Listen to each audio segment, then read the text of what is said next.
Reducing crime isn't just about making arrests. We see again now that the city of Mobile, for many years, every other year it seems like, is coming up with another public safety committee. I think this time it's called Safer Communities Task Force. So some people say, well, it's very ambitious. You got a lot of people on there, and some will say that it's exhausting. It's the same thing from the same administration year after year after year. And how do we measure the results? Let's dig in. See you back on the other side.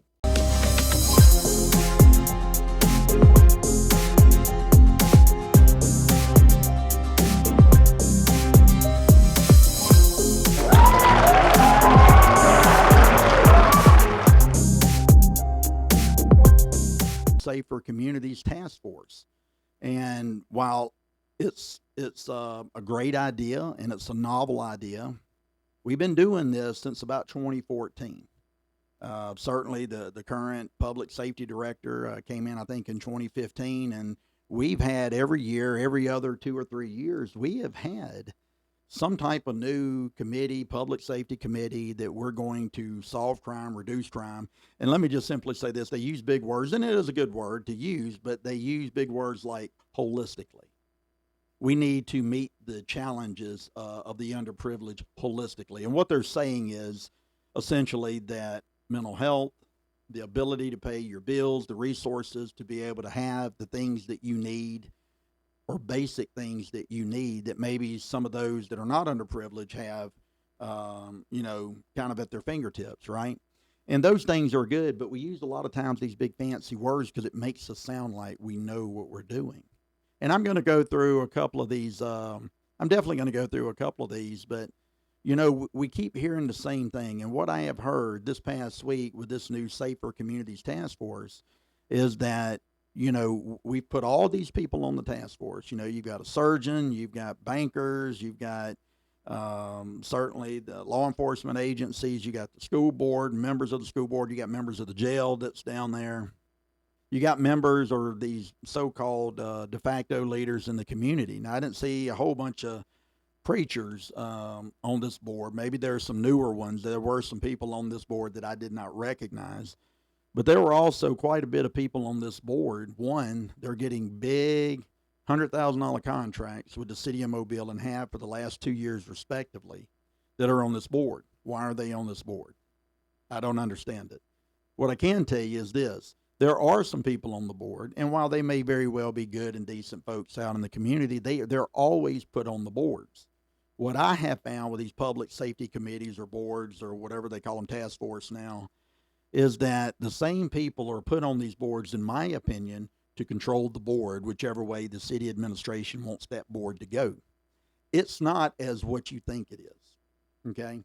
Now, do some of the new people coming on, yeah, they're coming on probably with some great ideas, and I know there's some folks that's coming on that's partnered with the city that's got, land propositions, with the homeless or whatever the case may be, to do business with the city, but at the end of the day, if we're going to address the problem holistically, as they say, it has to be more than just saying that we got to get people to the table to partner with the city to help these underprivileged kids that are, for the most part, committing most of the violent crime in the city of Mobile. Listen, my proposition was very simple, okay? The only way we are going to be able to change the lifestyle for future generations of any of these children, the only way we can do it as a society or as a government, in my opinion, the only way, and I'm going to stress that, the only way within our ability and resources is going to be able to direct these kids in a path or a lifestyle where they can overcome the economic challenges. Are you going to save every one of these kids? Absolutely not. You're just not going to. A lot of them are coming from backgrounds where the odds really are stacked against them. But let me ask you this. We all agree, I do believe, the biggest challenge or problem with the youth today, and or at least it's my opinion, but I think most people would agree, is kind of maybe threefold. Is there's a breakdown of faith in the homes. Listen, faith starts in the home. And while you have politicians that say there has to be a separation of church and state, that's not in the Constitution. I think the second part, and it's a result really of the first part, is there's a breakdown in the family structure, the overall family. I don't think that a lot of times in the lower end of the social economic class neighborhood, i.e., poor people, that the structure and discipline and consistency of not only faith, but to get your homework done, to be able to feed the child, to be able to do all the things that show consistent discipline over a long period of time that prepares these children for the real world. And then, of course, the third thing goes into the first and the second: lack of faith, lack of the family home, and thus there's no real masculine men or fathers in the homes with these families. And that's problematic. And it's problematic because young men are growing up, especially young men. And when these young men grow up, they're not learning to be balanced. They're not learning to control their anger. They're not learning to control their emotions. And then, of course, we're all surprised when they're 14, 15 years old out here in the street looking for love from their brothers. They join a gang, and then next thing you know, they're out here shooting up a house, shooting up a car, kids being killed for doing nothing more but just sleeping on a couch. Now, I have not seen anything in this new Safer Committee's task force that would give me an indication there's a real plan. What I did hear the public safety director say is that we are going to have to explore all avenues and options, and I'll show you the video. And this is the same individual, and I don't want to seem like I'm beating up on the guy, but it's the same individual that's been there at the city of Mobile for 10 years, was brought up under a former administration, three administrations ago now, with all these grandiose ideas and fancy words. What does the employment level look like in our community? All those socioeconomic things that we oftentimes really don't bring to the table and discuss in trying to solve problems have to be identified for Mobile in order for Mobile to come up with a viable solution. Mobile police are tackling teen violence head on.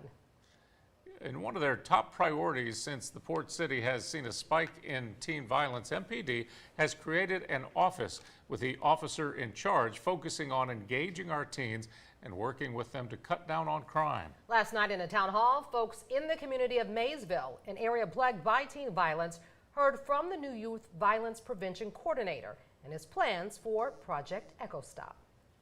Thursday night's city town hall meeting to address youth violence was far from standing room only. But for those who did show, this meeting was different. Saw residents and police and other city workers breaking into groups to pick brains and propose ideas. Not just more talk, but more action. You can't expect individuals to respond to services or programs if there's a crisis going on. Okay. And now I get the opportunity to bring all that insight to an office where I can strategically come up with ideas that are out of the box that help support the mission of law enforcement. Well, let me ask you this. How long do we need? Do we need 5 years? 5 more years? 10 more years? We've already been 10 years. So what I would like to know with the city simply is this, is with all the programs we've had, and I've been involved in a few of them, I can tell you for a fact we've never graded them. We've never audited those programs. We never follow the kids in those programs to find out from the inception of that program to the end of the program or to a certain point where that child became an adult and kind of ventured out onto their own in life. We don't have any data that tells us anything. Listen, 30 years ago with the Mobile Police Department, there was a great program. And I was a part of it with community services and going and reading books to elementary kids in hopes that we would mentor and intervene and prevent some of these kids from going into a lifestyle of crime. But here was the significance. Over 30 years, we had never audited that process to determine how well we were doing. What was the recidivist rate? And when I tell you government's the most inefficient, ineffective organization in the planet, it really is because of that. We ask the public money, we ask the federal government, we ask the state, we want a grant, we want a grant, we want a grant, but then they give us the grant, there's no real accountability. Oh, they make you jump a bunch of hoops and hurdles to report certain things, but we don't really look at the success of what that program or the taxpayer money was spent on as to whether or not it was successful. How many kids did we save? How many kids did we get placed into a job? One of the things when I was running for mayor, I talked a lot about workforce development. Now, understand this. If I'm telling you, if we can't get faith into the home, and we can't because there's just too many liberal organizations out there that's just going to fight you every time you even mention faith. For the most part, they're just going to fight you on it, spend a lot of money suing you, keeping you in court, and that's problematic. But that's another issue altogether. Maybe another day on the podcast we'll talk about it. But when we look at how well we've done, we don't know how well we've done. And then yet we go on TV and we say, hey, we need more time. About maybe 2.5 years ago, there was a young lady doctor from South Alabama. She came in and she was working with the Mobile County School System. She was trying to work with the Mobile Police Department. We ended up cutting it off because there were a lot of what I felt like were liberal tendencies and scope of work being done in there that I didn't think that it was going to be a full, transparent audit of where our community was at. And so, it was grant based, and she came in and she made all these, innuendos about how this program is going to be the greatest thing, and that, they're working with the teachers, working with the school system, working with law enforcement agencies, and this program was going to be able to tell us, here's the problem, which gives us as a law enforcement agency and as a community and as a city the ability to find a solution to a couple of these specific problems. And we already kind of know what they are: fatherless homes, lack of faith. Those things really do matter in a home. And when we say that that children are taught in the home ever before they get outside the four walls of their home and commit crimes or do things they shouldn't be doing, starts in the home. Well, we all know that, and we've all been saying that. But if we can't put faith in the home as a government, what we can do is work with the middle and the high schoolers to be able to push these kids either into the military, the workforce, through skilled trade systems, or college. And I am just of the mindset that by 8th grade, we should have enough data and testing scores for all the children in Mobile County schools that we can say, hey, doesn't matter what we want to say. Everybody says you can do whatever you want to do in life. Well, maybe that's true, but there are certain things like being an engineer that's going to require a skill set that you're not going to have, or even have the opportunity to go do it if you don't go to college and maybe even graduate school to pick up the necessary skills that you need to be successful. Nobody's going to hire you. So while I agree in the proposition that every kid can do what they want to do, every kid can't do what they want to do. So, where are our school board commissioners? I know I'm going to get beat up for it, but where are they at? We keep pushing the same state curriculum over and over, and our kids can't balance the checkbook. Our kids can't hardly read and write, and nobody's asking questions. But yet we expect when these young people graduate high school on their own merit, their own devices, their own reasoning skills, that they're going to stay out of trouble. Well, Prine, I disagree with you. Some of you are going to say that. I just disagree with you. I did it on my own. Nobody helped me, this, that, and the other. Well, you can disagree with me, but I grew up, I'll stack the cards up with anybody about who grew up the poorest. But I had a lot of love, faith, and hope and discipline in that home. And when children are raised in a home where there's constant violence, there's no faith, there's no boundaries when it comes to morality, we are all a product of what we are exposed to once we get outside of the four walls of our home. And I think it's disingenuous when we say, well, it's not my problem. Well, you better believe it's our problem. And I'll tell you why it's our problem. It's our problem because nothing is more costly to any community other than the effects that crime has on that particular community, especially violent crime. You can't put a price on that. So what I'm simply saying and making a suggestion is, at least to the city, is, and to everybody that's at the table, what are you going to do that's different that you've done for the last 10, 12 years with the city of Mobile? We do have some new people. We've got some smart people, the ones that I knew on the board. But my argument is why do we take a DJ that's 50 years old, that still dresses like he's 15 years old, and then go into the school system and then be a mentor to some of the kids that really don't even understand? They're looking at a 50-year-old man like, why are you dressed this way? You're not appealing to them children. Now, I'll also make this argument, and some people may not like it, but unfortunately, in the world of criminal justice, the Department of Justice and all the people with the federal government and the different entities that give out grants, they always partner that grant with some type of youth violence or gun violence initiative or a program that's going to reduce crime. And that's great, and that's fine. And some of those things really are needed. But there are some of those where we just have to simply understand, and this is my opinion, we are trying to build hope, trust, and a pathway forward with our youth. Law enforcement is not designed by its very nature of preventing crime, intervening crime, or solving crime through forced compliance of some sort. You can't force trust into young people, especially young people that grew up in a home that have heard nothing but negative connotations about law enforcement. They've seen negative connotations about law enforcement on TV. Their young minds have been warped to believe that police officers are bad. And then we want to give a lot of money to these agencies, and the city administrations and all these cities pound themselves on the chest and they say, hey, we got this money, let's go do something. And it's just for the sake, in many regards, of just spending money. But what is the end goal?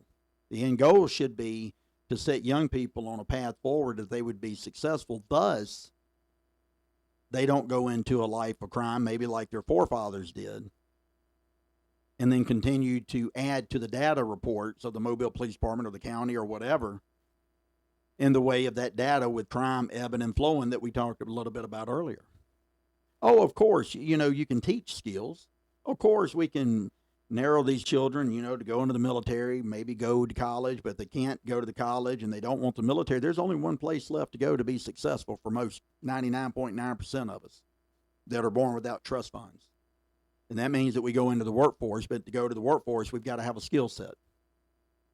Now, on the campaign trail running for mayor, I brought the conversation up. There was no conversation. Then all of a sudden, everybody's talking about workforce development. Now, over the last 2.5 months, we've heard nothing about workforce development. Either we're going to be serious about trying to intervene in some of these kids' life and change the trajectory of their life, which will change the trajectory, not only the city, but Mobile County. We've got to start with a solid plan, and that solid plan has to be workforce development and preparation for the workforce. Yes, you're going to have to teach both soft and hard skills to some of these children. What does that mean? Why it's important to guard your tongue. Why it's important to watch your mannerisms, and be respectful for the authority, the boss. Everybody, we talked on the last episode, nobody likes authority, right? But Mr. Alabama Power can tell you your bill's due on the 15th. If you don't pay it, he turns it off or he gives you a heavy fine. But yet we don't teach our children life skills to understand there's a consequence showing up to work late. There's a consequence to being insubordinate with the boss. And we're not even teaching these skills in the school system. That's why I said, where are the school board commissioners? And we're doing absolutely nothing. We pound ourselves on the chest because we say, oh, we have a majority graduation rate. But what good is it if the men and women, or the young ladies and the young men in our community, graduate, but they can't read and write?